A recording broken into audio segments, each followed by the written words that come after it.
We live. All right, so in a way, even though because we were kind of like talking about it beforehand, you're kind of a breath of fresh air to this guy right here because he's been proclaiming the past few weeks about like, man, when are we gonna get a dude on the podcast? For real, bro. Oh my god. Here's our dude. So this is Tyler. Nice to meet y'all. Welcome in. Thank you for having me. Y'all. Yeah, I know you guys. I don't know why I I was about to say, I was like, But I was thinking about like a joke on the way here from class earlier, where it was like because we just had like his teammates the past like couple times. So I was like, unless Tyler is just a secret like Charlotte cheerleader we don't know about, he's just undercover operative. Also, the other thing too. So we released. I was talking to you about it, but we released our Fight Club episode.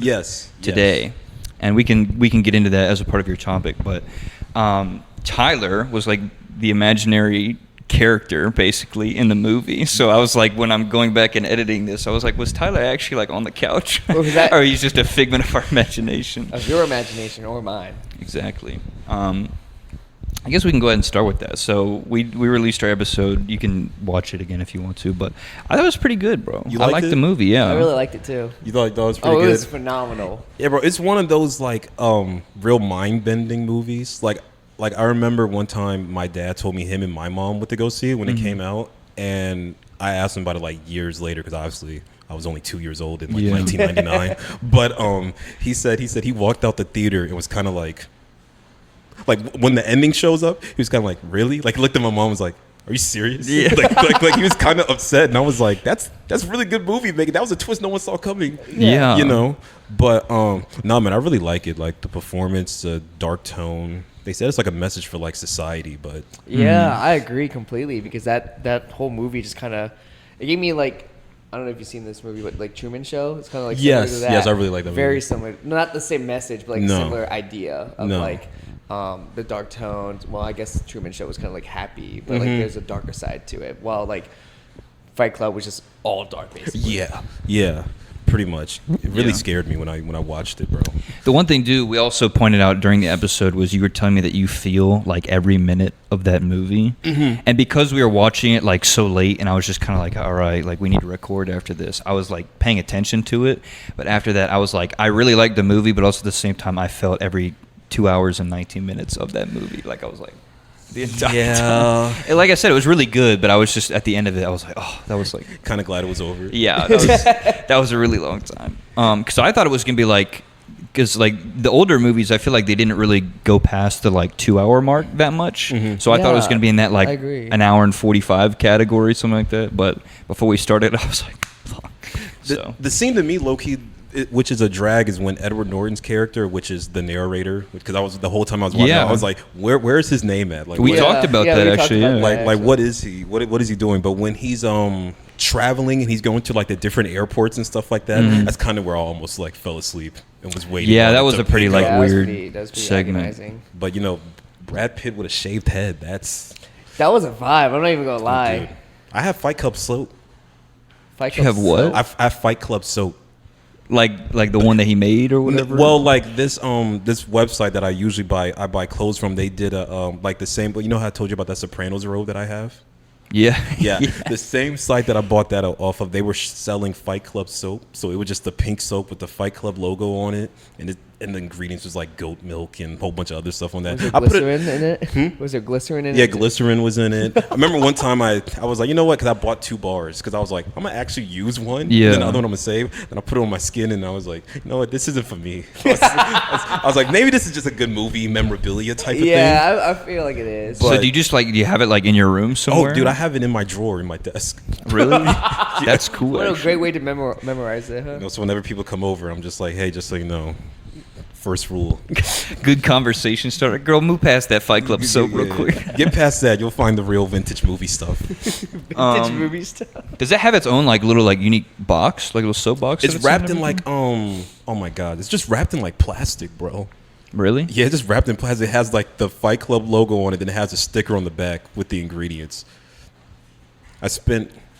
Oh my gosh, how much was that? You don't have to tell us if you don't want to. Well, no, 2 bars. I spent like maybe probably like $30-some on it. Oh, that's not terrible. I think they say like 80 something. No. My no. God. Yeah, I thought it was gonna be a lot worse. Yeah. That's not as bad as I thought. Well, anyway, I guess that's kind of one of the better segues that we can have, kind of like leading into our topic. But I don't know if you saw it up there, but yours and Chris, I have two things that we planned out because we've been talking a lot, like literally all the time, because that's why I decided to make our own segment about it, about like music and movies. And like the majority of the conversations that you and I have with each other are just about like movies and stuff that we've seen. Pretty much. So you are basically like our movie guy or like our connoisseur. Because like now it's hilarious. Some of the movies that I'll go and see, I'll be like, damn, I wonder what Tyler thinks about this. So that like when you watch it, or if you watch it, like, and I haven't yet, vice versa, like we'll just like wait for each other's opinion on it. Yeah. So I think that's really funny. But yeah, like so with like Fight Club, I was curious or eager rather to like just go and tell you like immediately like what we thought about it afterwards. Dude, that really makes me smile, bro. Because Cole hates talking to me about it because I used to watch a lot of movies, but now I've like slowed down and like barely watch shit. Like I don't watch anything nowadays. So when he talks about like, have you seen this movie? I'm like, no. The last time I went to movie theaters was like 1998. Like it was a long time ago, bro. I haven't gone to movie theaters in forever. Like I don't remember like the whole process. Really? Dude, I haven't gone in forever. What? Like I think the last time I went was like when I was in Texas, like 6 years ago. Oh my gosh. And I like went with my like older cousin, and she bought me like a margarita around that time. Oh That's my it. gosh. I think that was, and I think it was the movie Passengers too. I think that was the last movie. Oh my god. Oh, the Jennifer Lawrence Chris Yeah, Pratt movie? yeah. It was like that long ago. Passengers was the last movie you saw in That's think like so. 2014. It was a long Like time 2015. ago. Yo, what the? Dude, like Oh, that's the gosh. last time I remember one at least. I Probably- didn't even know that. That's crazy. It was a long time, bro. Like I just don't go see movies that often, just because A, I don't go by myself, and B, like no one really asks me like, hey, do you want to go to movies? Yeah. See, man, I kind of realized like getting out of my own way and just going by myself. Like I think I started doing that once I got a car. That makes sense. Because my friends more so are just into not to talk bad about them. They're only really into like the superheroes and the anime dramas, which I'm not against, of course. Yeah. But then, of course, when I ask, like, hey, does anybody want to go see, like, like Licorice Pizza or some type of, some type of drama? Yeah. And they're kind of sitting there like, What the no, fuck? no, we don't, bro. We're kind of good on that. And, you can't really go on dates because, the real thing is just going to see like a kid's movie and just calling it a day. But I'm really into them. Like I wear my glasses in there. Oh shit! Okay. Like it's really like official. I get a nice seat. Yeah. I love going to the movies by myself. Not saying that I guess isn't cool, but Well, because I had the one stretch a couple months ago where because you were a part of one of them, because when we went to go see Minions. Yes. And then there were like two or three other, because then I went to go see, because they were all within like a pretty tight stretch of each other. It was Minions. I saw Doctor Strange with Zuri. I saw Lightyear. Top Gun, I think. Jurassic Park, Dominion. So like there was a stretch where I just saw like hella movies. Mm-hmm. And it's funny, like, because when you and I went to go see Minions, it was like I was just in the presence of somebody that's just like, shut up, don't say anything. Because, like, are you very much just like, do not speak during a movie kind of person? No. Well, not. There's nothing wrong with that. Kind of in a way, bro. Like when I'm watching it with like someone that I really enjoy, like my brother and like you, of course, or something, I'll definitely like sneak over and be like, "Oh, damn, did you see that?" or whatever. But most of the time, I'm really kind of just locked in and like, dude, I really want to understand if this is a good movie. Yeah. Because nothing worse than like coming out and being like, "Oh, that was just all right." Don't remember much of it because I was talking. Yeah. But yeah, that's pretty much me, man. I don't really sleep in movies. Do you? I've never. I can't. Like, there's just too much going on. I just can't like fall asleep. Yeah. Oh, I fall asleep during certain movies because they're just bad. Did you fall asleep in Passengers? No, that one I was like, You should've. I had margaritas, so I was fine. Yeah, I should have. Not cinema, is that what you're saying? That is not cinema. No, the one movie I fell asleep was. Oh, I guess I have seen a movie pretty recently. It was what was it? The last Star Wars movie that we watched. Oh, Rise of Skywalker. Mhm, I fell asleep during that one. Yeah, you could. That was a valid. Yeah, I Yeah. remember because I was like, I fell asleep and I woke up. You were tapping my shoulder, like, what the fuck is that? Like, that's not real hyperspace. That's not how hyperspace works. And I'm like, oh yeah. That's not how it works. Yeah. Expose me real quick. Wait, how many Star Wars movies have you haven't seen a lot? No, I've seen all the Star Wars. Oh, you've seen all of them? Yeah. Oh, okay. I don't remember them super well, but I've watched all of them because he made me watch all of them. Okay. Like, I wouldn't say, I kind of made you watch. No, you them. straight up made me. Well, so there were two periods. I had him watch before we went to go see Rise of Skywalker. I was like, "Do you want to go see this with me at some point?" And he's like, "Well, I haven't seen any of the other Star Wars movies." And I was like, "Well, that's not good." Right. So, because we definitely watched the original trilogy, and so did we watch all 6?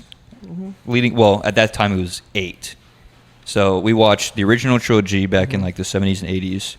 We watched the prequels in like the early 2000s, and then we watched Force Awakens and Last Jedi, and then we went to go see. See, but the thing is, I don't remember like the new trilogy, like the Force Awakens. Most people try to forget it as best they can. The recent trilogy? Yeah. Oh, yeah. Yeah. I don't remember any of them. Like, they all blend in my brain together. Like, Rogue One is another one that I like remember. Like, don't really remember. You saw Rogue One?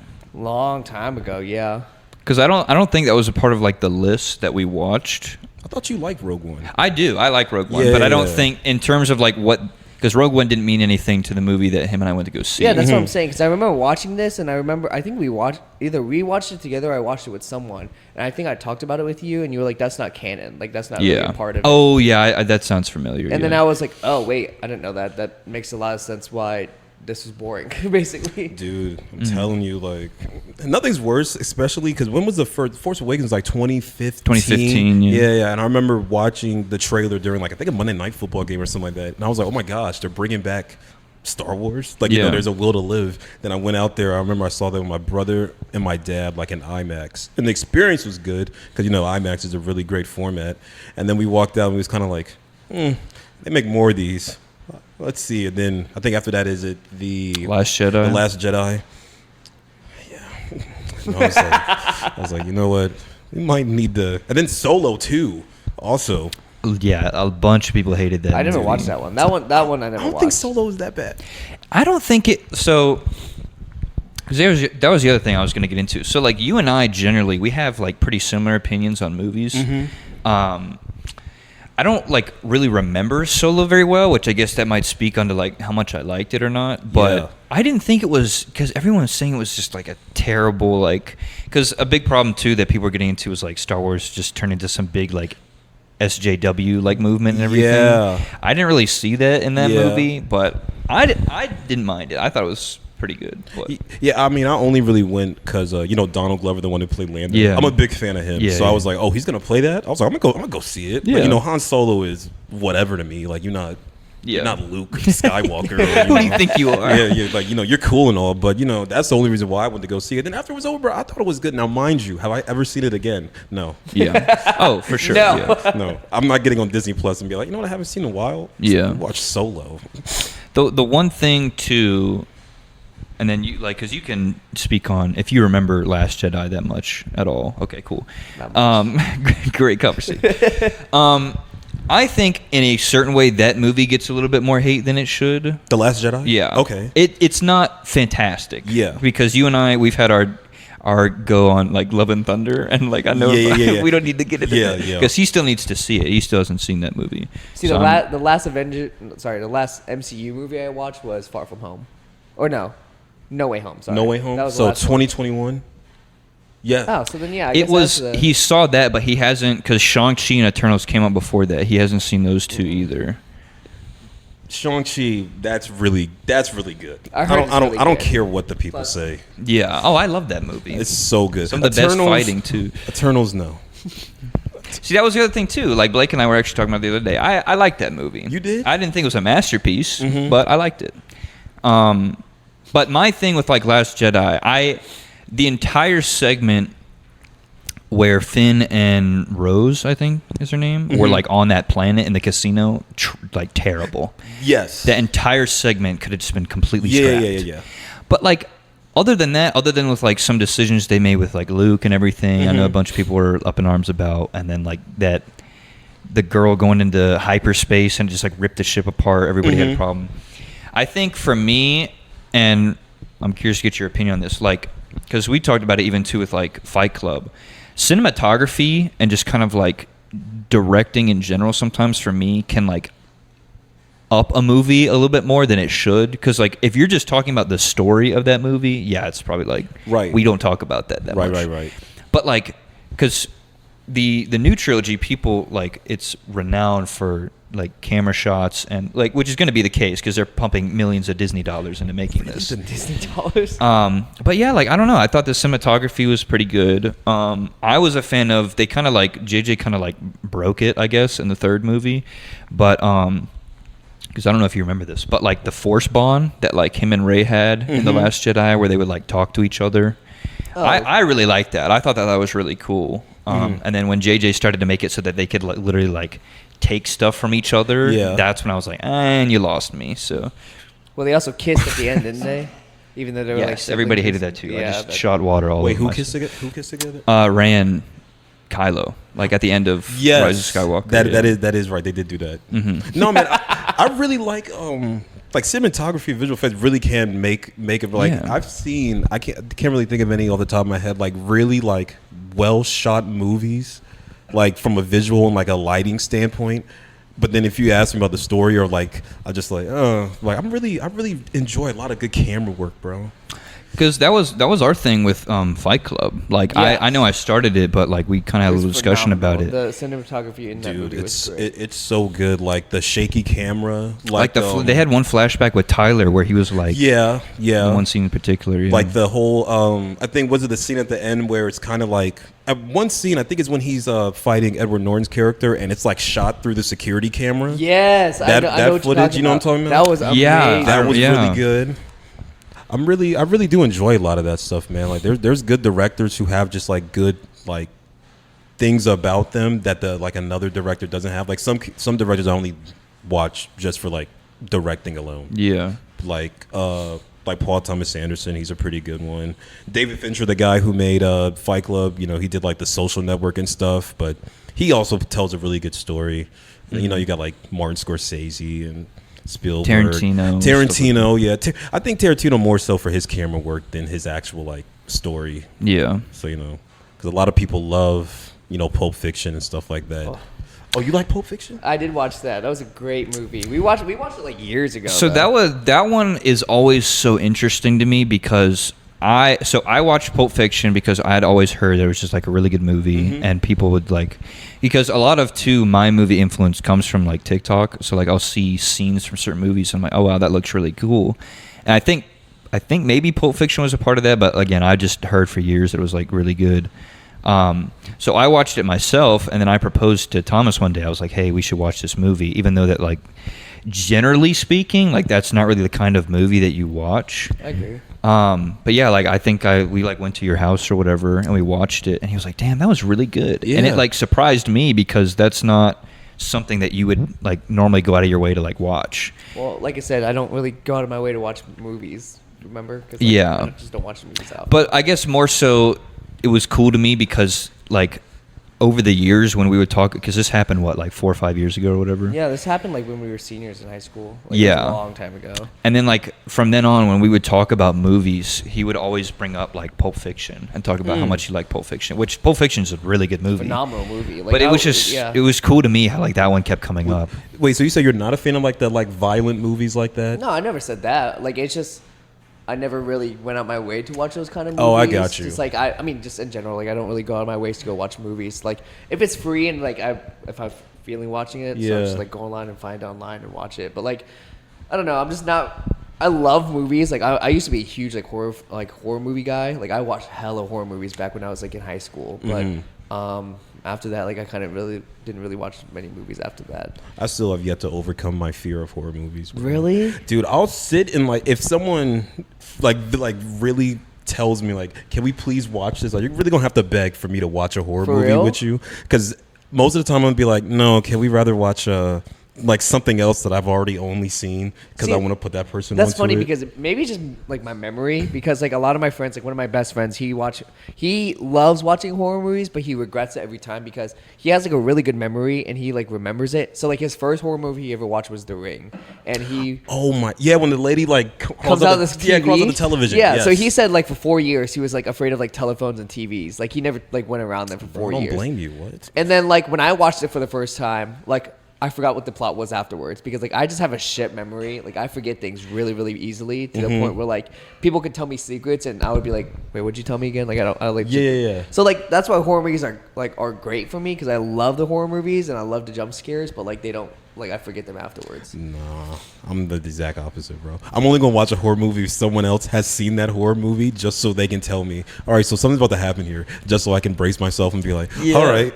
So so I'm not like sitting there crying next to someone, you know.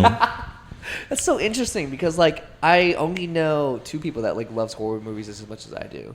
So to hear, I guess it's someone else that doesn't really like, because you don't really like horror movies either, right? I don't. It's not that I don't like them. They're not. It's that genre of movie I don't like go out of my way to watch. But like, okay, so I've only seen a handful of them because my dad's like a big horror movie guy. Okay. And like one of the first ones I guess that I saw was It. Like back home, we saw It together. Did you not like that movie? Oh no, I'm scared of clowns. Oh. He's never seen it. No, I'm scared of We saw It. I really liked that movie, and then It 2 came out on my birthday. Like 2 years ago, 3 years ago, whatever it was. So I went with Maria, who's been on the show, and our friend Lauren. We went to go see it as kind of like my birthday gift or whatever. So I've seen like a couple of them. I've seen like some of the classics. Like I just watched Halloween recently. I saw Nightmare on Elm Street. Like have you seen those movies? Yeah, dude. I did a review on Halloween at one point, like a couple of years ago, and I was just like writing like pieces on like movies and like albums and stuff like that. And I really have Halloween in like high regards. Yeah. Because I really think it's like really good. Now, if I ask like the average, well, not the average, like the usual horror fan that's like our age, they'd probably be like, because it's not really that scary. And maybe that's kind of why I tolerate it, because I'm like, yeah, nothing really happens. Yeah, I was about to say, that's the same with It. Like, to me, it wasn't really like that scary. It was just like, it was scary for like what it was, but like it wasn't like Annabelle scary or like The Ring scary. See, I heard more so it was really funny. That's what I'm saying. It was more funny to me too than scary. Like at least the first one. The first It was like, I was laughing when this sounds so fucked up. I'm not laughing in this way, but when the kids started floating up in the air, like at the end and like almost dying, like when they're downstairs in the underground like sewage, I was just kind of like, you know he's gonna live. Like, right. you obviously know he's gonna live because the kids are almost gonna kill the clown. But like the second It, that one was a little bit more scarier. And that one I'll give it. Because they're adults, right? Yeah, they're more adults. Okay. I know that one's a little bit more scary because that one's like more hallucinations where they still carry like that trauma with them. It's like a lot of those adults are living in their own apartments now and like own places, and you can see them like see the images of like the clown still around like their apartment, and like it still affects them. That's a little bit more scary because that's a little closer to home because like we're all adults now, like living in our own apartments. Yeah. So, that one's more scarier, but still like not as scary as like Annabelle, where there's like literally a talking devil doll. Okay, yeah, that doesn't really. When you put it that way, yeah, that one really doesn't scare me that much. Yeah. I think I can tolerate like slasher stuff, I guess, and like some possession thing. Like I watched Hereditary, bro, for like the first time 2 years ago, and boy, it wasn't even that scary. Well, no, take that back. I kind of was kind of scared. like when Home gets her head knocked off. Have you seen it? I haven't. Somebody we work with actually was like talking to me about it, and they were like, "Yeah, that's one of like the scare." Because too, like if you look up. I know there's a bunch of different pages that have like opinions, but if you look up like scariest movies ever, Hereditary is like top 5. Dude, unlike most people's. Really? Yeah, I've actually never seen that movie either. You haven't, dude? I saw it on the like in the movie. It's set like in a specific time, period or whatever. Yeah. I saw it on the exact day it says in the movie. Really? So of course I was sitting there and I was like sleeping with the light on tonight. I was like definitely not gonna go to sleep without that on. That's crazy because like when I hear like scariest movies, Hereditary isn't one I've heard of. Like I've heard the name, but like I've never really like heard much about it. I've heard like the classic ones of like The Ring, Annabelle, or Sinister isn't really that scary. Like Chainsaw Man, I've heard those ones too. Those are like classic scary ones. Chainsaw. Texas Chainsaw Man. Texas Chainsaw Massacre, is what you're talking about? That's what I meant to say. Yeah. Chainsaw Man. Chainsaw Man's the anime. He was Oh, just that's talking what I was about thinking. it. Yeah. Sorry, Oh, is that the one with the dog? Yeah, In the chainsaw. Sorry, exactly Texas what that Chainsaw is. Massacre. I heard that one was like pretty scary for like at the age of it, like when it came out. Like the one, but like a lot of people get confused like horror versus like gory. Like one that I've heard people's like that's scary. And I'm like not really. That's just like very fucked up. It's Human Centipede. That movie is just like very fucked up. Yeah. That's not scary. It's just like what am I watching? This is not pleasant to watch. I think someone we know had seen that movie and like mentioned it around me, and I was kind of looking like, what were you doing? Like, why did you see that? Yeah, it's like one of the like I don't know why people would watch. You took that. time out of your day to watch. Like even in the beginning when you know I should probably turn this off, you still was like, I mean it's playing, might as well finish it through. Yeah. I'm like, dude, no, turn it off. Stay the course, no, bro. Just I mean, someone did take time to make this. I might as well watch it. That's true. See, I was the opposite. Like when you were talking about it, I thought that the first It was a lot scarier than the second one. Because I don't know, like a lot of people too, they joked on like the CGI for the second one was like kind of butt cheeks. Like a lot of people thought it was kind of bad.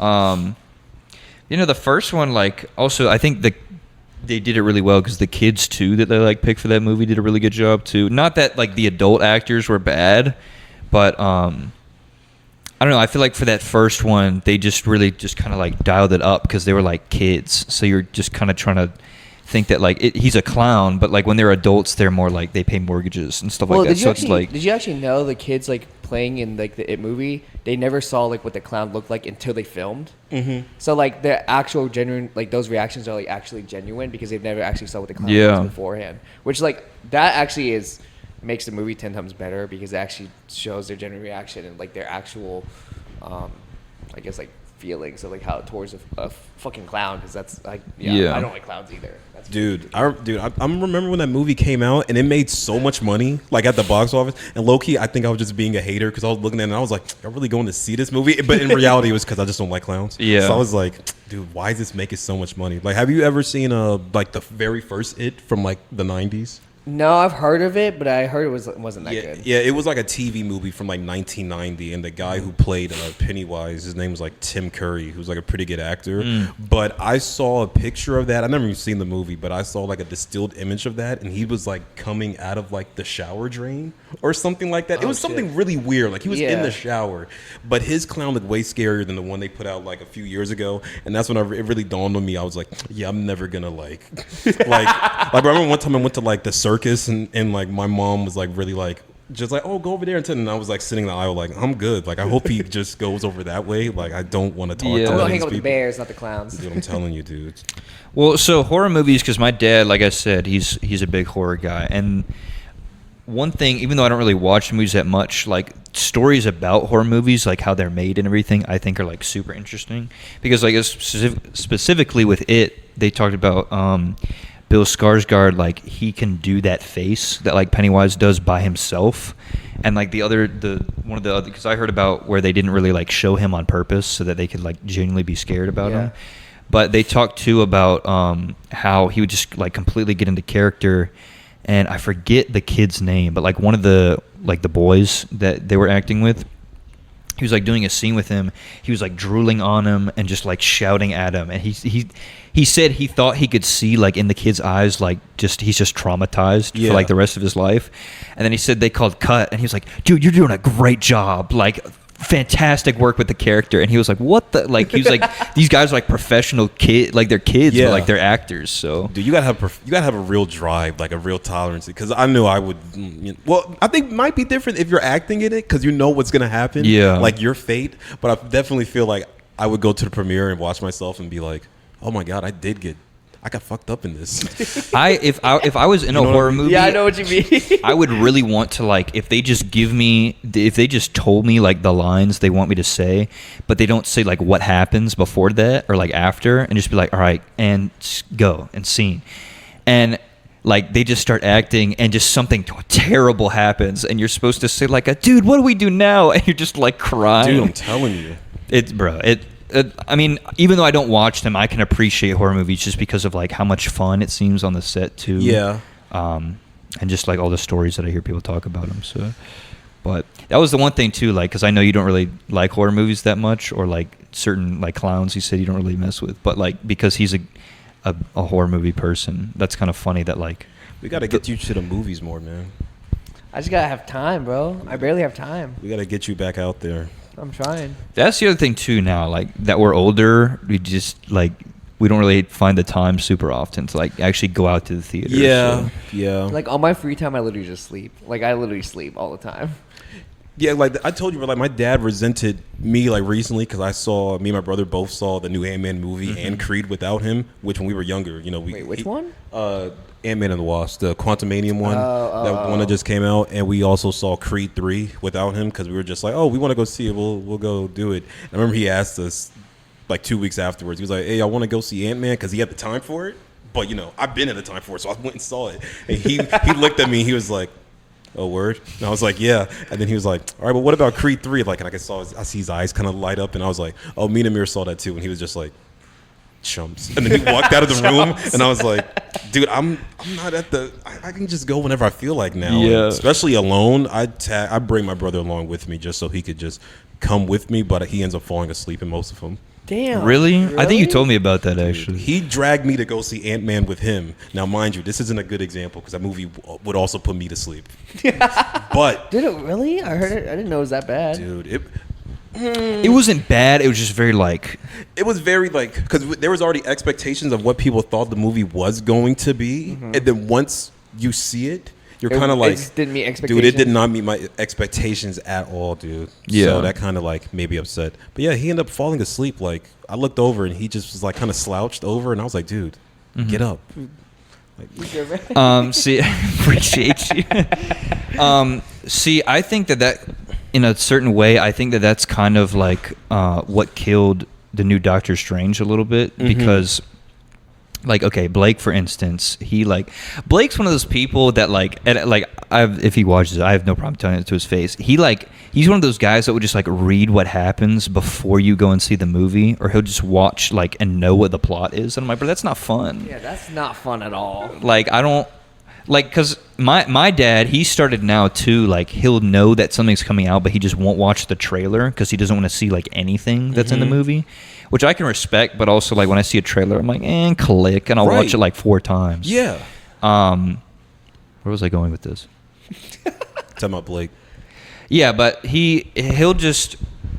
Doctor Strange. So, he was telling me about like what was rumored to be in that movie, and then when I went to go see it, I still thought it was like a really good movie, but I was like, oh, but they didn't have this person in it, or like this plot point wasn't explained or anything. So I feel like in some people's eyes, maybe that's what brought it down a little bit, because like Doctor Doom or somebody wasn't in that movie who they were saying would be. It's weird, man, because like my brother does that a lot too, watching like when and I feel like low-key that's why like Marvel has kind of ruined it in a way for like the movie making industry, because now when a trailer comes out, there's like 100-something videos of fan theories of like you see like one little speck of an image, and you're like, you know what, hey, that might be a Doc Ock, and I'm like, well, how did you come up with that analogy? And I was like, well, I saw a pair of glasses. You know, that's usually like, you know, what he wears in the comic books. But and then you go to the movie and you already have these expectations of what you think is gonna happen, and then when that person doesn't show up, you're mad at yourself. But then in the same way, it's not like Kevin Feige came out and was like, yeah, you know, Doctor Doom was supposed to be in this, you know, supposed to be teasing, you know, the Fantastic Four and all this other stuff. And I'm like, dude, just enjoy the movie. Like, I once knew someone who would go to the movies and they would look up the ending before they get there. And I'm like, well, why would you do that? And they was like, because I don't like being surprised. I'm like, then why are you at the movies? Yeah. Like, why did you pay to go do that? Yeah, so you can kind of be like, if you read the ending and you think in your head, okay, I didn't read the other stuff, so I was just gonna piece together when I go see it. I'm like, no, that's kind of pointless. Yeah. Well, that's kind of like how I think that's one of the reasons why I kind of like slow down on movies, is because whenever I watch movies, I would see things that would like spoil movies or like talk about endings of movies so much that I kind of just like stopped watching things related to movies. So like when Cole would ask me like, yo, did you see the new trailer? I'm like, no, I didn't even know the new trailer came out, because like I'm very like spoiler free about a lot of things, because he's like. Because Fight Club was a movie that I went in knowing nothing about. There was another movie that at least I went in not knowing anything about. Well, I don't know if we told you. So our first music and movie Monday, we watched Don't Worry, Darling. Was that the first movie? That was the first one we watched, and then we watched Everything Everywhere, which we talked about that one too. I think that was the first one we watched. Phenomenal. Yes, me and you did talk about that. That's right. Yeah, but I don't think you knew about this, but we watched Don't Worry, Darling. Did you ever watch that movie?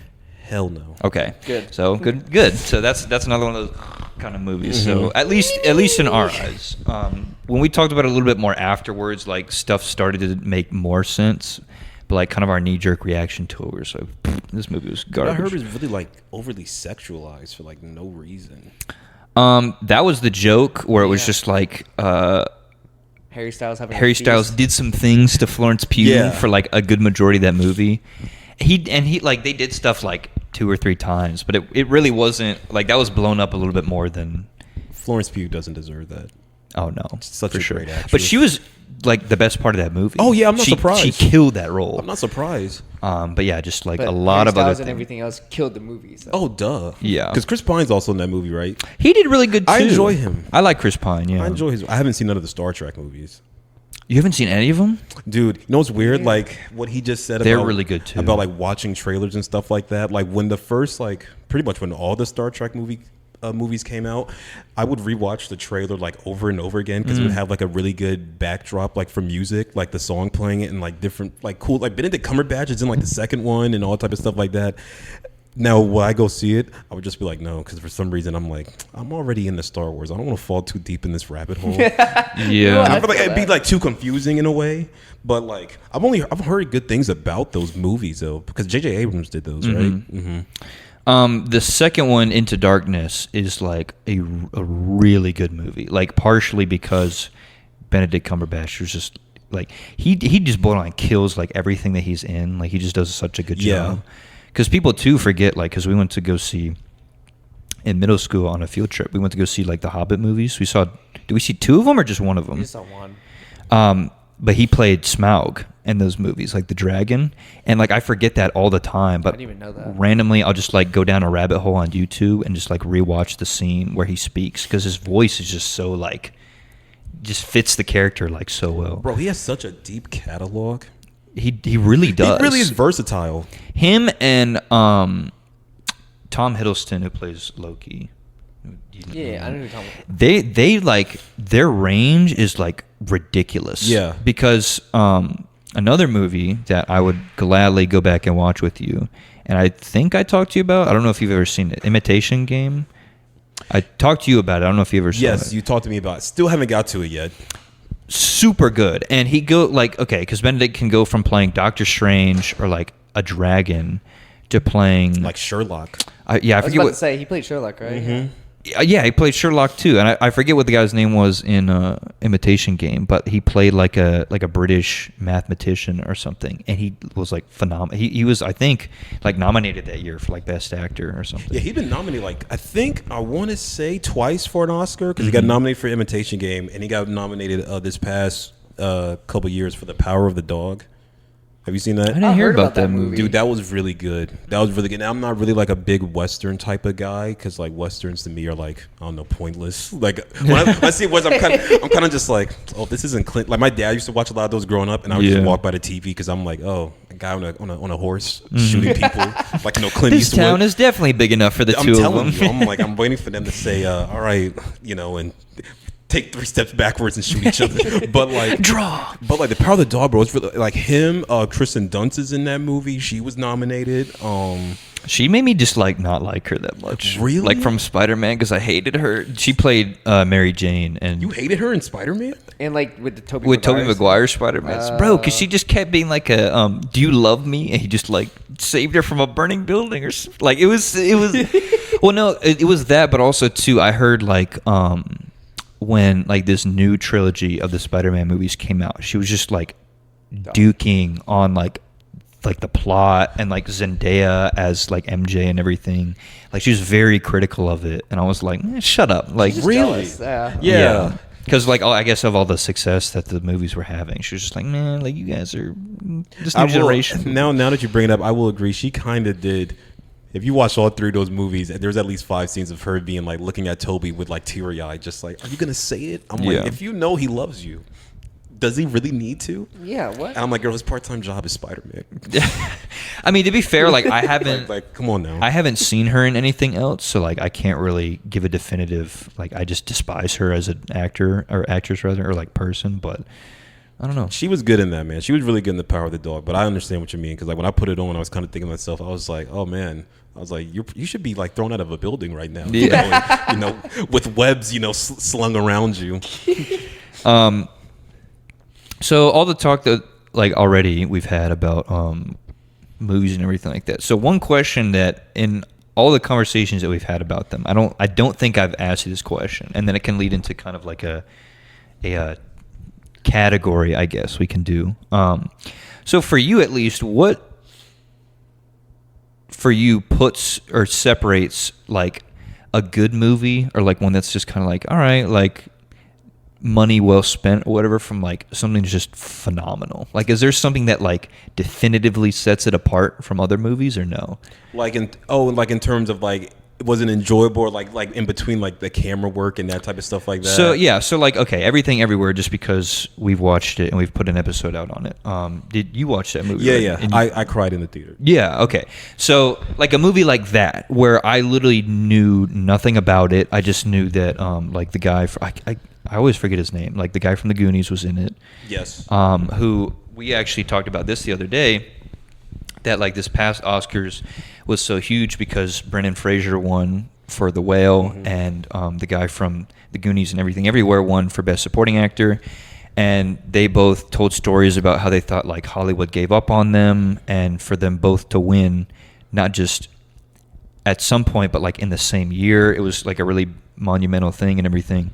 But a movie like that, where it's not a part of a series, it's not necessarily like a director or directors that you're like super familiar with or anything like that, but you watch it, and then at the end of it, like you and I like will cry at it, or we'll just be like, damn, that was really good. Because even though you didn't cry, or did you? I did cry, yeah. Oh, okay. Well, you're more a quiet crier. Right here. But like after that, you watch that movie and you're like, this was phenomenal, and it was completely random. Yeah. So like, I guess just going off of a movie like that, not just that movie per se, but because like you've talked about like directors and like sagas and stuff like that, but like just I guess going based off of what I just said, like is there something that just like I feel like to me, man, it just has to be really just like really really enjoyable. And of course, like I'm really big on performances.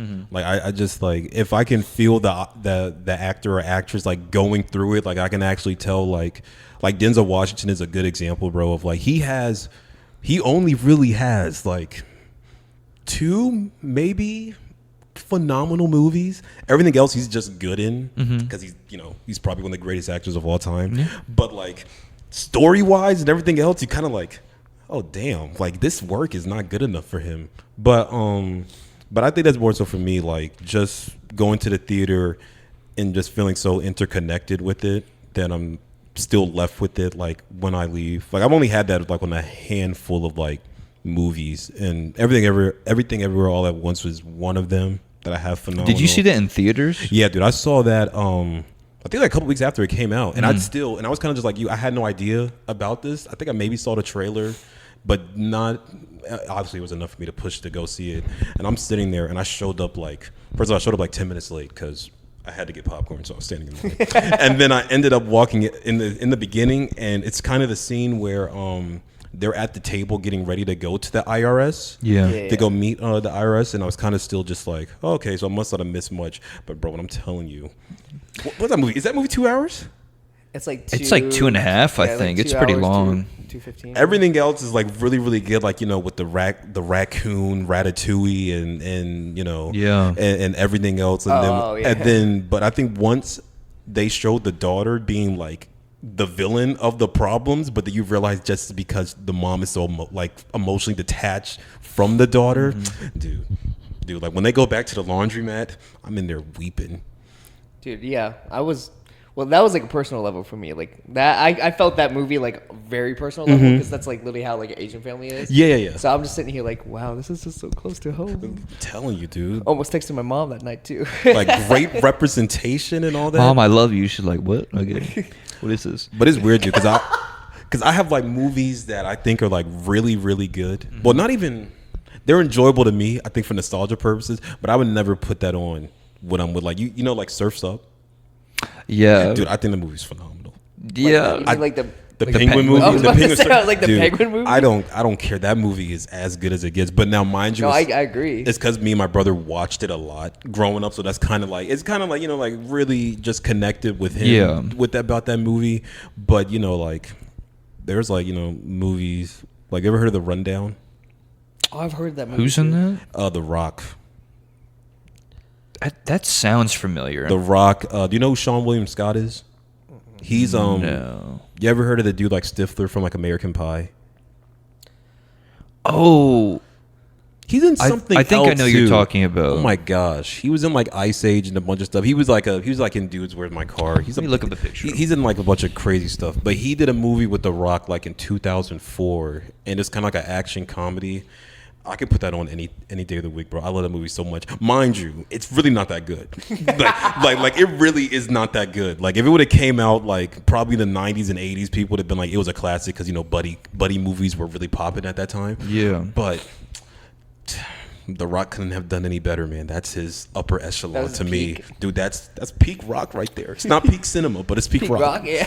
One movie, actually, it's funny now that you like bring up The Rock. So because that's another thing too. There's similar to like, because I talked about this on the episode with my sister. So like, not even just movies, but like albums and stuff. Sometimes too. Well, people might hate it, but like it just holds a special place to me. So like Beer Bongs and Bentleys, Post Malone was like my song in high school, like my senior year of high school. And my sister, she said that like randomly she'll just start singing that song because like we listened to it so much. I can't remember the name of the movie, but it was another rock movie that we loved. And it just like, if you go on Rotten Tomatoes or whatever, it got like a 20 or something. It was terrible. Do you remember what it was? Like it was. I know the plot. Like what happened? So he's like a football player. Oh, you talking about the game plan? The game plan. Yeah. Have you seen that movie? Yes, I have seen. That was on Disney Channel, bro. Dude, I love that. That movie is really cute. I really enjoyed it. It's adorable, but like Yeah. if you go to like critics and stuff like that, they hated that movie. bro, I'm telling you. And I'm like, Well, where's yeah, your heart? That movie was phenomenal. Literally. Because what's the like? And at the end, they were like, "What are you gonna do?" And if he said, "I'm going to Fanny's Burgers," he'd get like Yeah. $20,000. He goes, "I'm taking my daughter home." I was like, "Yes, you are. Yes, you are, Rock. Yes, you are. Pop off." Well, there's a lot of movies that like is kind of underrated that people don't really like look at as a good movie. I know for now only a lot of people love Shrek 2. Like no matter what, people Yes. Shrek 2 is such an amazing movie. As much people say like, oh, it's like it's okay. I'm like, dude, it's the best Shrek out there. See, that's interesting because remember that trend didn't start until like a few years ago, I feel like, and then everyone just became a fan of Shrek 2. It felt like. Oh, the Shrek thing. No, I love He Shrek became 2. a meme, so it was like, Yeah, okay, I would say a meme. Okay, so you say you're really avid. Do you not like Shrek the Third? See, that's confusing to me because I like Shrek 3 a lot. That was the one with Rumpelstiltskin, right? Or was that? That's the one with Prince Arthur. That's the one with King Arthur. That's what Justin Timberlake plays him, and he's in high school. Yeah. I don't remember that one as well. Isn't that one where he has kids as well? Or is that Shrek 4? Shrek 4. Okay. Shrek 3 is when like literally is when they're about to get married. It's the beginning of the movie when the king is like having a stroke and they go into Shrek's room and he's like interrupted with Fiona and they was like, well, someone better be dying. Yeah.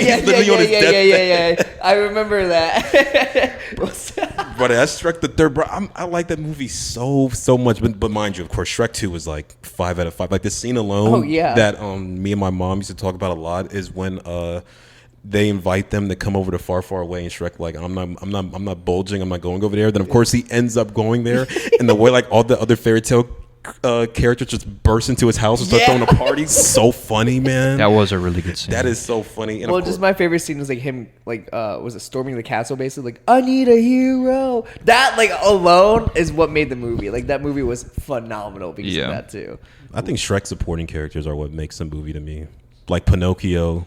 Gingerbread the blind rat, you know, the three blind mice. Like when they're in there, what's that scene where they're like watching Shrek getting chased by the cops, and like the gingerbread is like talking to the three blind mice, and he's like, "Yo, can you throw me a wing?" And he ends up throwing a wing like in the fishbowl because he can't see him. I know what you're talking about. But that joke that is so good. It's so funny. It's like comedic peak. Like it really is. Like it really is. See, that was the thing. Because another thing, I'm trying to like pick movies that like we've all seen because we can talk about it. So like we saw the Puss in Boots movie, which you were talking about, like the supporting cast, and he literally got like his own like 2 movies now. I Yes, think. 2. That movie was amazing. Yeah. Like I would. Like if we wanted to like rate that movie, I could probably, if we watched it again, we could do like a whole review on that. But I think the thing that they have with those kinds of movies is because they're based off of like fairy tales, they can throw like little like Random quips in there every yeah. now and then. So like, cause when he like, spoiler alert for anybody that hasn't seen it, but what was the like the main villain's name? Jack whatever. Jack the Ripper. Was that the like the main villain? Like the, John Mulaney's character. Talking about like yeah. Was it? Was it like Jack something? It was Jack something. I don't want Yeah. to say Jack the Ripper because I'm pretty sure that was like a serial killer. Yeah. Yeah, I was about to say like the 30s or some shit. talking about like the big business guy. Because it was based. It's based off of like a nursery rhyme or something. Yes. Yeah. Oh my Because this whole thing gosh. was like eating pie or whatever. Yes. Thomas can fact check us on it. But like anyway, like when he dies at the end of the movie or whatever. Jack and Horner. yes, that's what it was. Right. When he was slipping into like the acid or like whatever, however he died, I can't really remember. But like when he died, he like went like this at the end because that's like the pie thing what he Yeah. did like the entire time. So like with those kinds of movies, it's really cool because they can throw in like little stuff every now and then that are kind of like, oh, that's from the rhyme, like that's pretty cool or whatever. Yeah. But yeah, so Yeah, man. DreamWorks, they really got it. They like Puss in, and it's rare because like, you know, as much as me and you talk about like with Paddington, and a lot of people think it's like a joke. he still hasn't seen You it. still haven't seen it. At first, man, I used to like just go along with the joke. Like when I was showing you the memes and stuff, obviously, not recently, but like maybe when I started showing you that, like maybe a year or so ago, like last year, I just showed you because I thought it was just a funny joke of like, Oh, yeah. Paddington the Bear is in here. Never even seen the movie yet up to that point. But I'm like, is it really as good as people say it is? And then once I saw it, I was like, you know what, this really is like a different blend of like animation for a kids movie. Like, cause I think Puss in Boots was the first time, I think since Minions, that I saw like a kids movie in theaters like that. And I was kind of thinking I'd get the cliche, like, you know, Puss will save the day. You know, he's not really battling anything, but Puss is like battling like depression. And anxiety, yeah. Like anxiety, Bro. I'm like, dude, this is hitting home in like a way Yeah. it's not supposed to. Yeah, because like even too, if you think about that movie, it has similar kind of. Because that's what I think is so cool about movies is they just sometimes have like subliminal. I never pronounced that word correctly. Subliminal, yes. Messages and stuff like that, and kind of like in Puss in Boots, if you look at that one, it's just talking about like the value of life and just like you need to appreciate. Because like, okay, the joke with him is that he has like 9 of them and he's on his last one. And he's gonna like wish for more lives, but he was like, nah, you know what? Like I'm just gonna spend time and enjoy the one that I have. And like at the end of the movie, I was like, ah, because like the whole thing too with like the little dog who he's called like Perito. Oh my gosh. The entire time. Yes. Because what I thought was going to happen was I thought that like the dog was going to get the wish at the end, Right. Or like he would see like I don't need the wish, and the dog would get it, and the dog would have said something like I have everything I need, which I think he said maybe Something like at because one he point. finally found like the family he'd been yearning for. Yeah.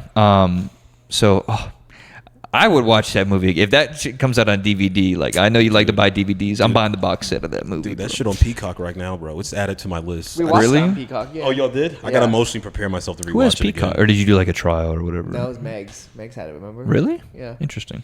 Yeah, dude, it's really also too I thought like the characters of like Goldilocks and the Three Bears, like them being, you know, taking her in, and then her only wish I think up to that point was just to have like an actual family. Yeah. And the way the bears was like, I thought we were your family. But I was in there, I was like, I was like, dude. It's like bitch. Well, speaking of Florence Pugh, she played Goldilocks. Which I didn't Oh, know she until did? after like I a didn't know couple that weeks either. after that. Yeah.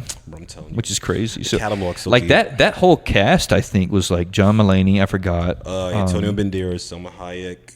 Who did she play? She played Puss in Boots' love interest. Oh, Kitty. Soft Paws. Yeah. Soft Paws or whatever. Yeah. I didn't know that was her, though. Florence Pugh. I can't remember any other famous people in that movie off the top of my head. I think the dog is like somebody famous. I forgot. You want me to look it up? Sure, if you want. But okay, so going kind of past what you're talking about, like kind of what separates a a good movie from just kind of like a decent one. What like started your love of movies in the first place? Is it just kind of like you grew up with them and you just developed like a strong passion for them, or like I think more so, bro. Like when I was younger, I stayed a lot of times like on the computer in my free time and like just researching like a whole bunch of like different like pop culture stuff and just like being really drawn into that. But my love really didn't start like, I remember me and my mom went to go see the Social Network in theaters, and that came out like in 2010 maybe, I want to say, and I was only like probably like 12 some years old, like 12, like maybe 13, and we only went to go see it together because that's when Facebook was really popping at that time, but obviously I didn't have one.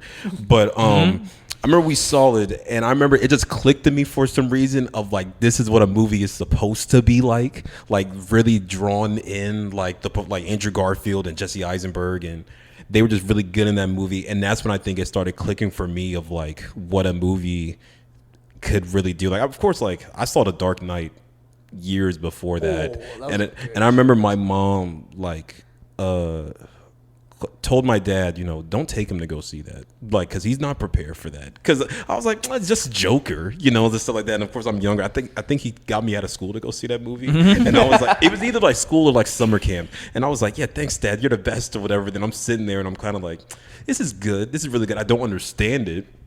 This is really good, dude. I remember later on that night, I found myself like knocking on their door, like, "Hey, can I like sleep with y'all?" Like, now, mind you, I'm a grown ass kid up to this point. Yeah. I'm like, can I sleep with y'all? I think Joker is like in the hallway or something like that. And my dad is kind of looking at me like, "See, this is exactly. I thought you'd be cool enough so your mom wouldn't be like, I told you." But you know, that was really like, yeah, I'd say around like when the Social Network came out, and then after that, I just started watching like, you know, damn, what was going on at that time, like Whiplash, and you know, I still need to see that movie. I constantly see clips about Whiplash, dude. Like my favorite 4 movies all like are different. Like, you ever seen Goodfellas?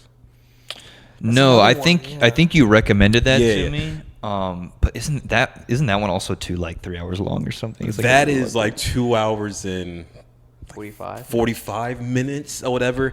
But dude, I bought it on digital. I don't care. Oh, so I'll like at first I would just rewatch it on TV. That's number 1 for me. All time? Like all time. That's like, I will take that. Wow. I would take that on an island. Like, I really love that movie that much. Wow. Number 2 probably is I would say The Dark Knight is like really up there, because I really just like, interesting. Like, phenomenal. I really love Christian Bale, and I kind of sound cliche of being like, I don't even put it in the superhero genre, because it's like just it's not really superhero. Yeah, it's really like in its own world of a movie. Yeah. But then after that, Finding Nemo.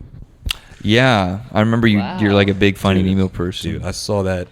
I don't remember that experience, of course, when I saw it in theaters, because I was like, you know, such a child. But when I went back to it as I was like in middle school and stuff, I'm like, yo, this movie is phenomenal. Like, this movie is great. And then Forrest Gump. I haven't seen that in years. So, because the thing about like The Dark Knight, for me at least, is like you were talking about, it's not even really like a superhero movie, and kind of like one of my dad's criticisms of Joker, because like I have a poster Joker like in my room. You and have that in everything. high regards. That's like it. When I came out of that theater, and again at that point, I liked movies. I hadn't seen like thousands of them or whatever, or however many you could put as being like an expert or something. I walked out of that movie. I was like, that's my favorite movie of all time. Dark Knight? No, Joker. Oh. Is it really? I don't know. This is my first time hearing this. I'd have to think about it like now, because it's been like a couple years.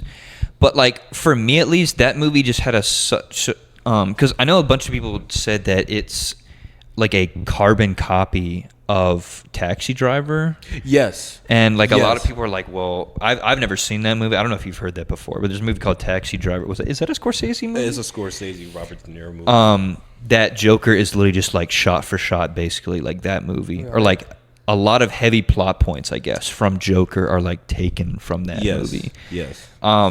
For me, it was just like that movie had such a strong message, I feel like, on like mental health. Oh, for sure. And like, because when I walked out of it, because that movie came on, what, 2018? Yes. 2018. I can't remember. I was, 17 at that point, I think? I was born in 01. 17, close to 18. I walked out of that movie, and I'm like, if people because there was another movie, I can't remember which one it was, but there was a movie that like was just borderline dangerous with like what it was talking about, because I walked out of that and I was like, if people really look at this movie for what it is, there could be like uprisings and stuff, because people will be like, oh yeah, like nobody cares about people with like mental illness and stuff, so maybe people just start like killing a bunch of people. And I'm like, I didn't like the movie because of that, obviously, but like just the message, like, because like with my anxiety and stuff like that, when they talk about like mental health and everything, and how like you guys and like the upper, like Thomas Wayne and all you guys just don't care about like the scum like us and everything like that. For me, that movie just like kind of hit closer to home, I guess, a little bit. So that's why I do hold it in like pretty high regard. Dude, that movie is just so like, because I went to the premiere of that one, and I was really thinking the same thing, because I was more confused as it was being rated R, and I was like, okay, Joaquin Phoenix, I know he's not like fighting Batman or anything, so I'm like, what the hell is it, like, why is this like getting the rating that it does? And then it was like, strong violence, then I was like, how? And it's not even till like the hour point in the movie where he actually like kills someone, and I'm just like, oh, that's that is what it is. But when he got on the talk show, bro, I remember I literally like, I was sitting on the top row at the end. My jaw was just like, oh, wow. I was oh, shit. Okay. I remember soon, I told myself, bro, like low-key, the same way you said about like people, this being dangerous for people because they can relate to it. I remember as soon as them credits rolled, I was like, dude, I'm getting the hell up out of here, because I don't want anyone to be like, you know what? You're right. You hear the dude in the back? He's right. Okay. You get what you deserve. Dude, but you don't even know me. Because I got lost talking about it. But like, so that was my dad's main thing about the movie, is like he liked the movie, but he felt that like the label of Joker, like the Batman character, just didn't really need to be associated with that. Like that movie could have just been what it was without him being like Joker, or like him being in Arkham City or something like that.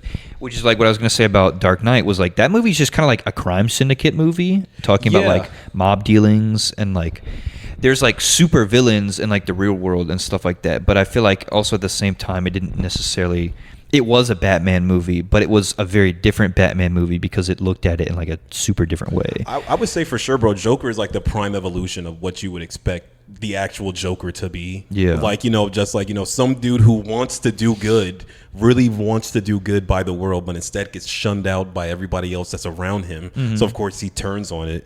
But I could agree with that being The Dark Knight being like a crime movie, because the whole time I'm watching this, I'm like, dude, is this supposed to be like Chicago? Like, what is this? Like, this is like the inner city, like ghetto. Like, oh my gosh. But I think also too, that movie stuck with me because like Heath Ledger's performance is just so like chef's kiss, so top tier. Like it's.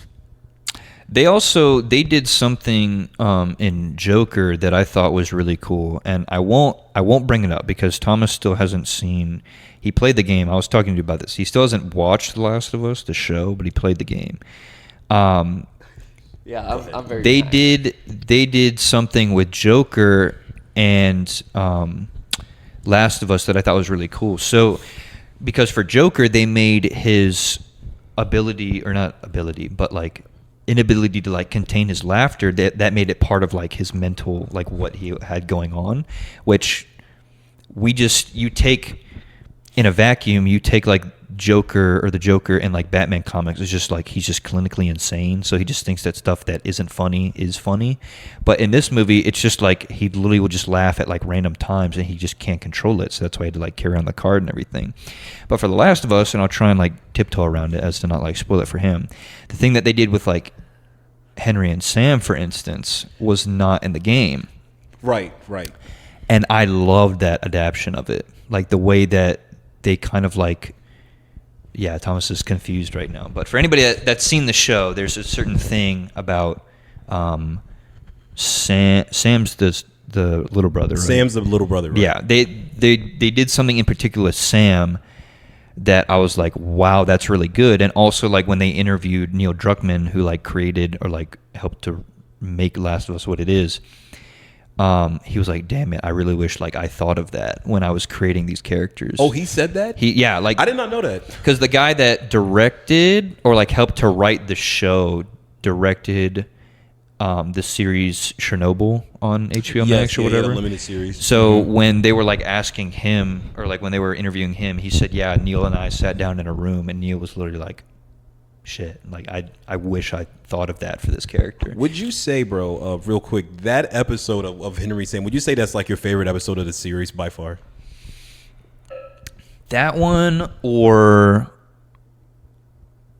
the one where it's definitely top 2 for me, because there's only like 8 or 9 episodes. There's only or something. 9. Yeah, it's definitely top 2. The only one that it would compete with in my mind was when they went when he like saw Tommy again for the first time. I remember you were a big. Which that's not a spoiler, because I remember you were a big fan of that one. Because like they went in a different direction too, with like how some of the characters interacted with each other and like flashbacks and stuff. So I was like, that blew my mind. But because I know you're a big fan of like the first episode, and we'll stop talking about last episode here in a second, because you haven't seen Wait, it. you haven't seen none of the show yet? No, I haven't seen any of the show. I've played the game. That's it. Right, because I remember you just finished it, right?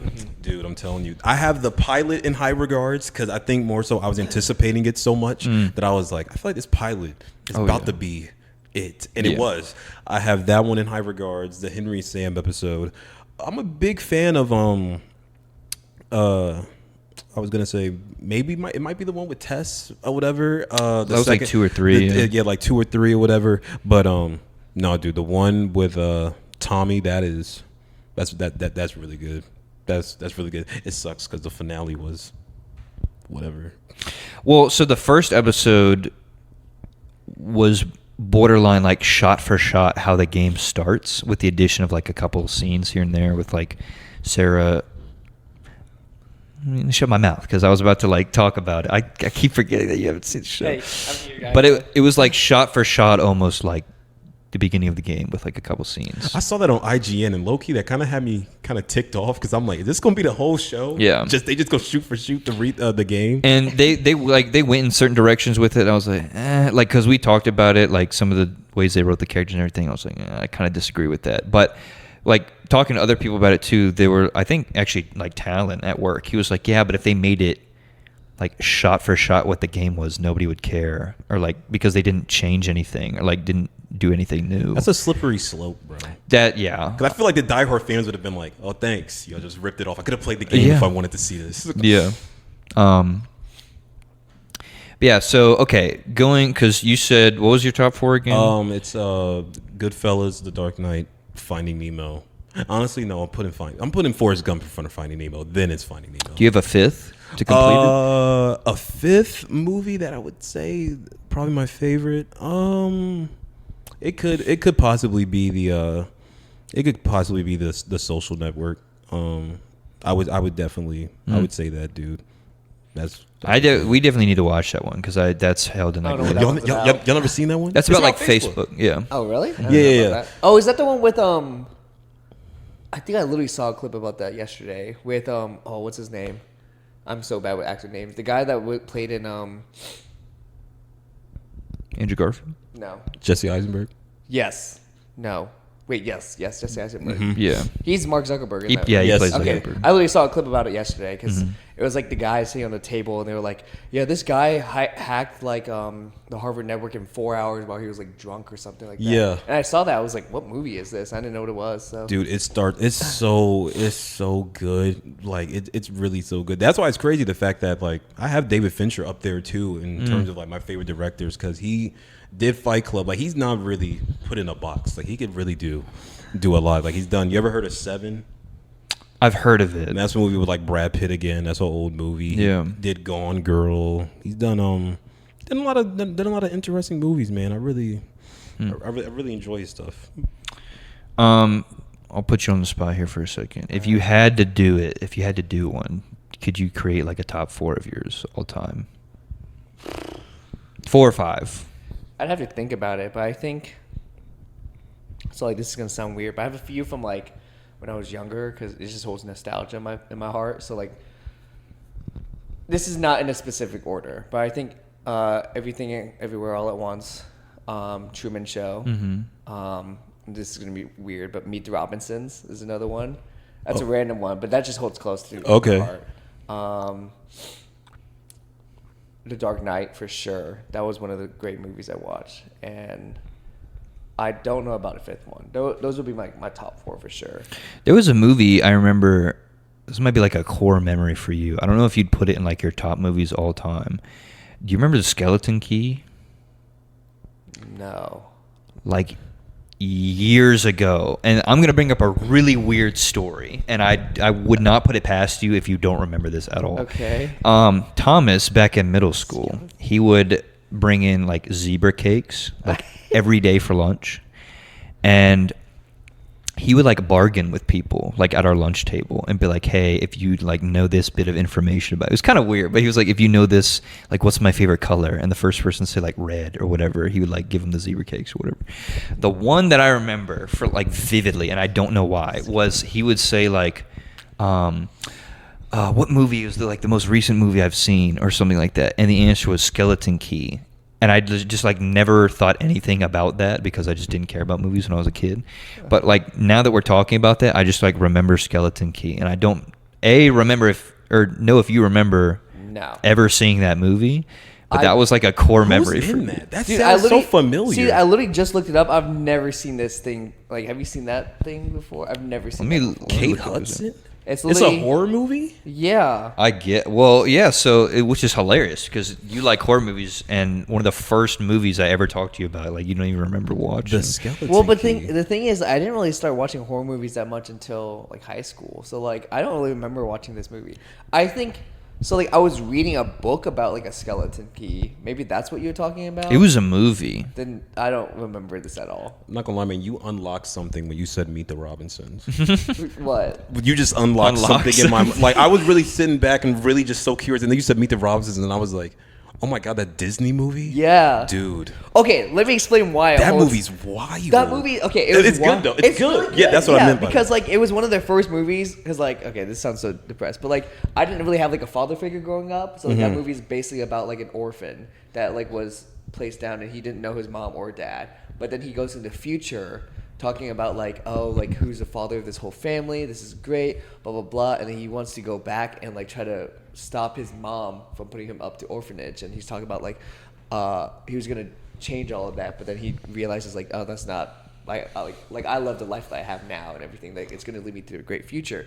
Because it's such a great movie because I like resonate with like not having a father figure growing up in my life, and like it was just it's a Disney movie of all things, that had such a hard message about that. So that's why it holds so true to my heart, and like so it's just I love the movie. That's great, bro. I love that for you. That movie is good. That movie is good. Oh my gosh. There's some movies you just forget about like that too. Wait, do you have like a top 4? Like you? So I'm trying to think. A lot of mine is just gonna sound like mad like recency bias, but it's just like if I really had to think about it, I could like revise it and like we could just talk about it off camera. I think I have to put this movie in there just because I've talked about it so much, not just like on the podcast, but like with my family, and I made a strong argument to put it in like the S tier of Disney movies. Soul is like probably one of my favorite movies that I've seen, not just like of recent, but like again because I tend to look at movies too for like the message that they have, and that movie just has such a different message like on life. Not to mention the soundtrack for that movie is so good. Like it's euphoric, and that might be like the next movie that you and I watch, like just not a part of a segment, just like I can't remember what the other one was, or like okay, Social Network 2. Like we watched at some point. There's a lot of movies I haven't watched because I've never seen that one either. Yeah, but Soul just holds like a super special place for me. Joker would be up in there. I think like yeah, there's just recency, but like Everything Everywhere, like that. I've never cried watching a movie before. That movie, like tears were actually coming out of my eye. It was bad, like how I was crying. Yeah. Fourth one, if I had to pick, I genuinely don't. Maybe like it'll come to me at some point. That's minimum my top 3, I would say. See, that's interesting, man, because I don't really cry like that at movies either. Like, it's funny because, like, a lot of guys, make jokes. Like, in the end of, like, what was that? When Endgame, when Tony Stark, I was like, you were really crying when Iron Man died? I was like, dude, it's not that deep. But, like, everything all at once, yeah, I was definitely in there like, oh, God. I'm like, what are we doing here? This is real tearjerker type movies. I'm trying to think, is there any other... Oh, I cried... have you ever seen A Star is Born? I never watched it, but I've heard that's a really Cooper, good movie. Yeah, that movie had me crying, bro. Really? Oh, there's another movie that almost actually did make me cry. Was Wonder? Do you know that movie? I remember you talked about the boy. Yeah, with the little boy with like the deformalities of the face. That was another movie that was great because that was very similar to It had like a similar format to like Everything Everywhere All at Once, but instead, because you know how like everything had like different chapters of like everything everywhere. It was the same thing, but like different chapters of different people in his life. So like the first chapter was about the boy, the second chapter was about his perspective of his mom, and then like the third chapter it was like his friends at school. So you can see like how he is. It's such a great movie. That I think that would be like top, maybe like in my 5th position too, because that movie very not underrated, but like it kind of it gets lost out in there. Ratatouille is also probably one. Oh, I mean Disney. My family and I recorded like us ranking every single animated like Disney movie. It never saw the light of day on the channel because it was like a 3-hour discussion. Oh my gosh, I would love and to see that. And I blew up my computer like trying to like put that on camera. But I think 4 for me, like now that we think about it, and it's gonna sound like really cheesy, Revenge of the Sith. Really? Yeah. I thought you wasn't a big Revenge of the Sith guy. I love Revenge of the Sith. Really? It like, do you know which one that is? Yeah. That movie, like, because it came out in 2003? 2000 and 3 or 4. No, I want to say 5. I think you're right, because I think Attack of the Clones came out. I'm pretty out sure like, it came out in 5, yeah, because Phantom Menace came out in 99, Attack of the Clones was 2002, and then I think it was 2005. It took 3 years in between that to make Revenge of the Sith. So I was like very young when I saw that movie. That movie like scared me. Like at the end when he's like crawling out of the lava. Bro, I was like traumatized as a kid. Like I loved that movie, but every time I watched it, I would kind of like close my eyes, and my sister would be like, "What are you doing?" And I'm like, "Bro, he's like on fire, like crawling on like ash right now." In front like of his best friend, damn. Yeah. And because I know like a bunch of people pick on like Jar Jar and like the politics and everything of like the prequels and everything, but Revenge of the Sith was just because like even you and I were talking about that at work the other day when like the anniversary comes out for that. Oh, I'll be in there. You know, it's crazy because like it's weird because me and you being Star Wars fans never had that actual I would say thrill of going to see a Star Wars movie like that because the last ones we had have just been so whatever. But like when I see like old footage, dude, of like from the prequel eras of people like, now mind you, will I come dressed like in a costume? Probably not. But like, you know, I'll be in that thing in a costume. But like, will I be in a cloak? Probably not. But like when you see them standing in line and like just so excited to go see it.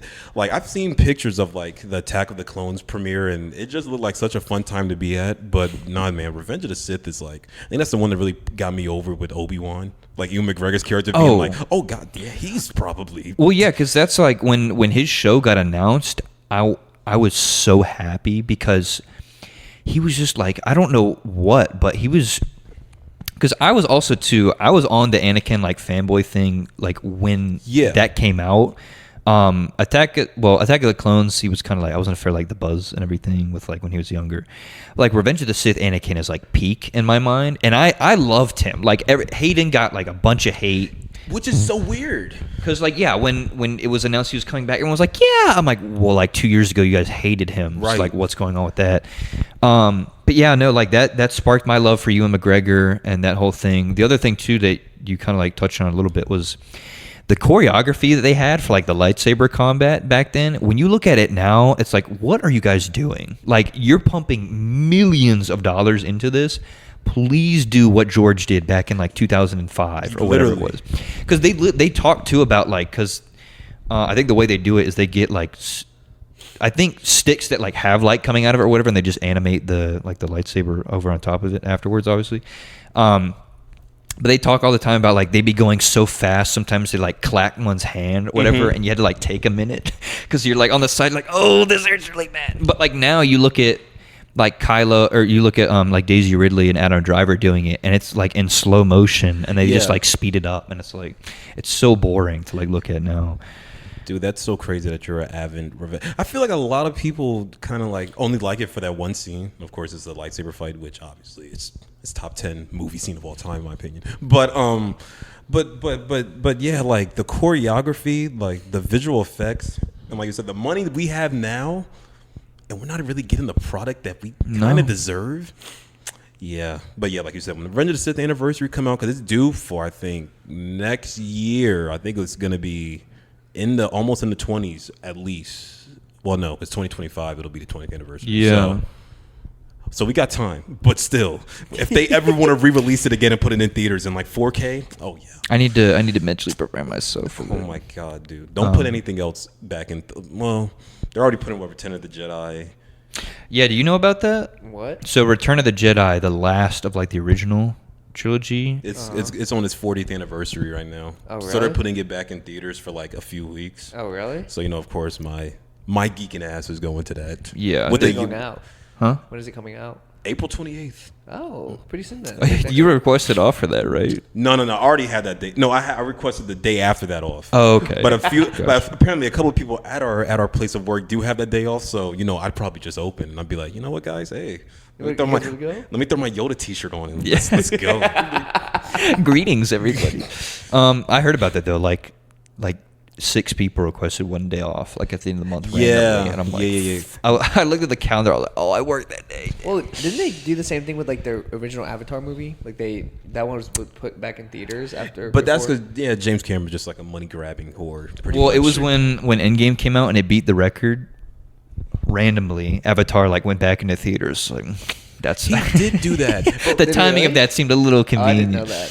He did. At one point, man, this is like in the beginning of the year. Because The Way of Water came out in December. He had The Way of Water out in theaters, while also he did a re-release of Titanic in theaters at the same time. Did he really? So he was adding on from his movie that's already making like $1 billion. Well, at one point, Titanic was the highest grossing movie of all time. Yeah. Until Avatar beat it. Mm-hmm. Yeah. Now he put both of those movies back in theaters to make them. I'm like, dude.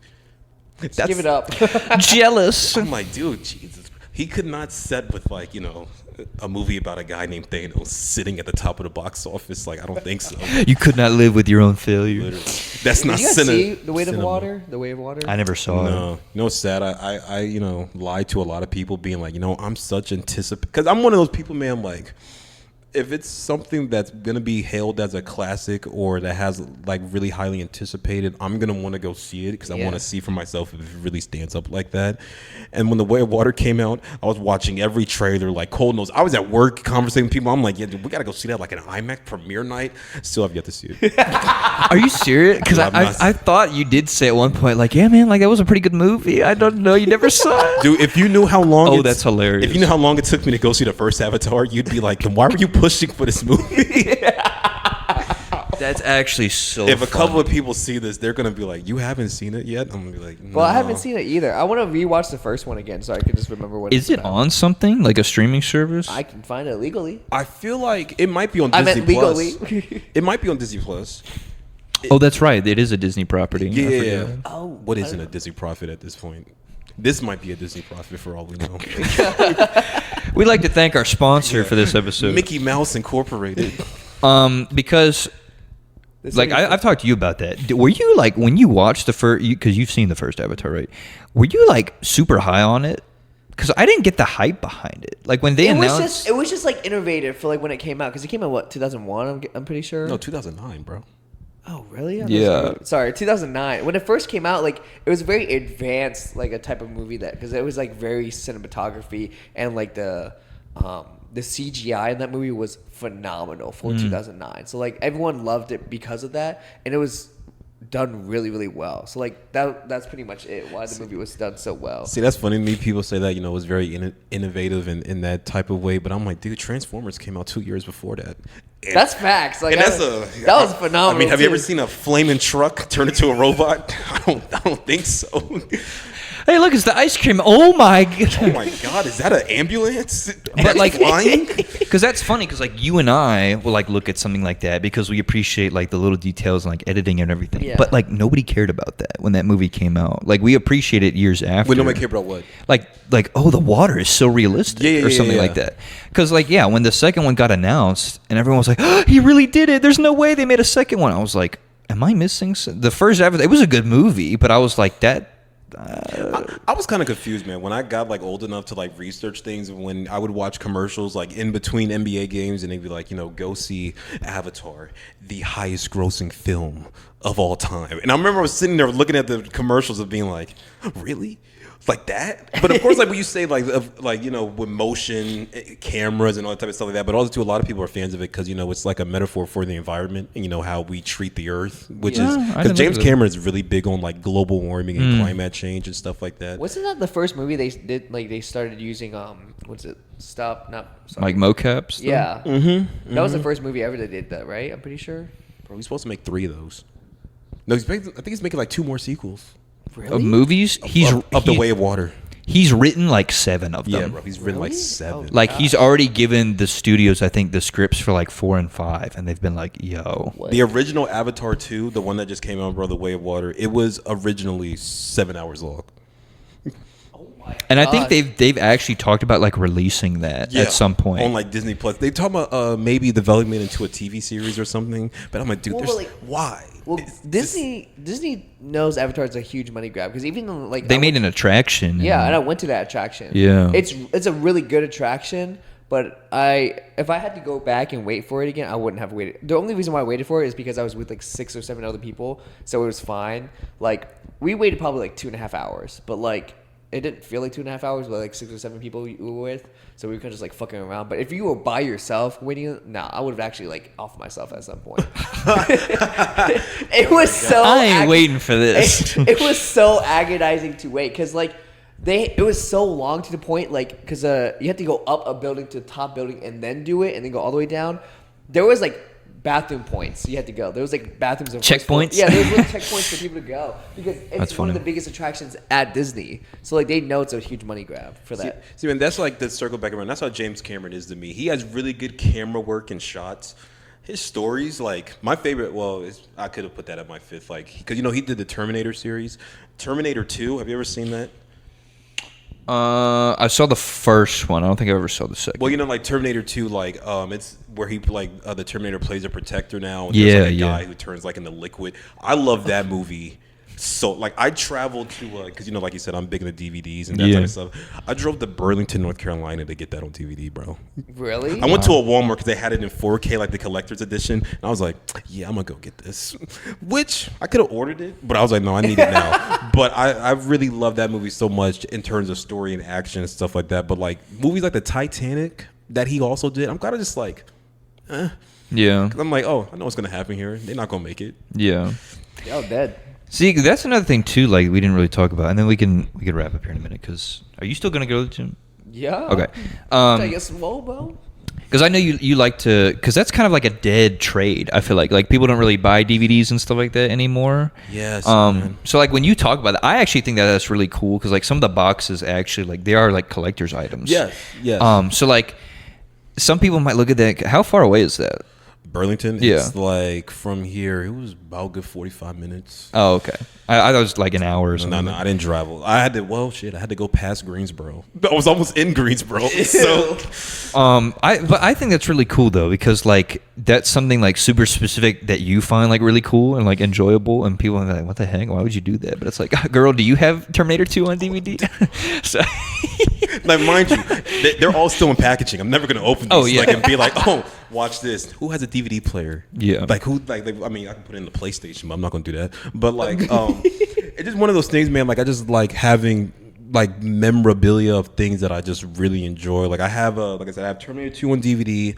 I have Spider-Man No Way Home. I have the collector's set of that. I have Chappelle Show, the complete series on DVD. oh wow, yeah. I have Oh gosh, I have a few Scorsese movies on DVD, a few Wes Anderson movies. Do you just have like an area that you like keep it at? Yeah, I have in my TV stand.